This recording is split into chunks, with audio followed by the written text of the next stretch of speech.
தவறான மருத்துவ சிகிச்சைகளை சொல்றதால சமந்தாவை சிறையில தள்ளணும் அப்படின்னு சொன்ன மருத்துவருக்கு நடிகை சமந்தா ஒரு நீண்ட விளக்கம் கொடுத்திருக்காங்க. கடந்த சில வருஷங்களா மயோசிட்டிஸ் நோயால பாதிக்கப்பட்டிருக்க நடிகை சமந்தா அதற்கான சிகிச்சையும் எடுத்துட்டு இருக்காங்க. அதே சமயம் தான் எடுத்துக்கொள்ளும் சிகிச்சைகள் குறித்து தன்னோட யூடியூப் பக்கத்திலையும் வெளிப்படையா பகிர்ந்துட்டு இருக்காங்க. அந்த வகையில கடந்த சில தினங்களுக்கு முன்னாடி தன்னோட மூக்குல நெபுலைசருடன் கூடிய ஒரு புகைப்படத்தை பகிர்ந்திருந்தாங்க. அண்ட் ஹைட்ரஜன் பெராக்சைடு, காய்ச்சி வடிகட்டிய நீர் ஆகியவற்றோட கலவையோட நெபுலைசர் செய்யலாம் அப்படின்னு அவங்க சொல்லியிருந்தாங்க.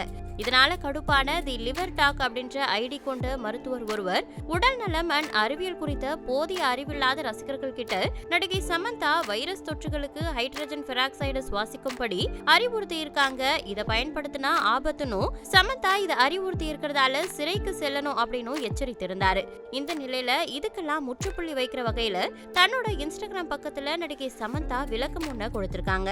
தனக்கு ஹைட்ரஜன் பெராக்சைடு பரிந்துரைத்த மருத்துவரும் எம்டி முடிச்சு 25 வருஷங்களுக்கு மேலா பணி அனுபவம் கொண்டவர் தான் சொல்லியிருக்க சமந்தா தான் தவறா பரிந்துரைக்கிறதால சிறைக்கு செல்லணும் அப்படின்னு குற்றம் சாட்டிய மருத்துவரோட பதட்டத்தையும் அவரோட நல்ல நோக்கத்தையும் புரிஞ்சுக்க முடியுதுன்னு தெரிவிச்சிருக்காங்க.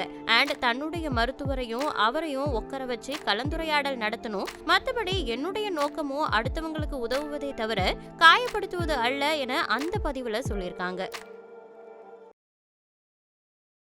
செய்திகளை உள்ளது உள்ளபடி தெரிந்து கொள்ள ரெஃப்ளெக்ட் நியூஸை சப்ஸ்கிரைப் பண்ணுங்க.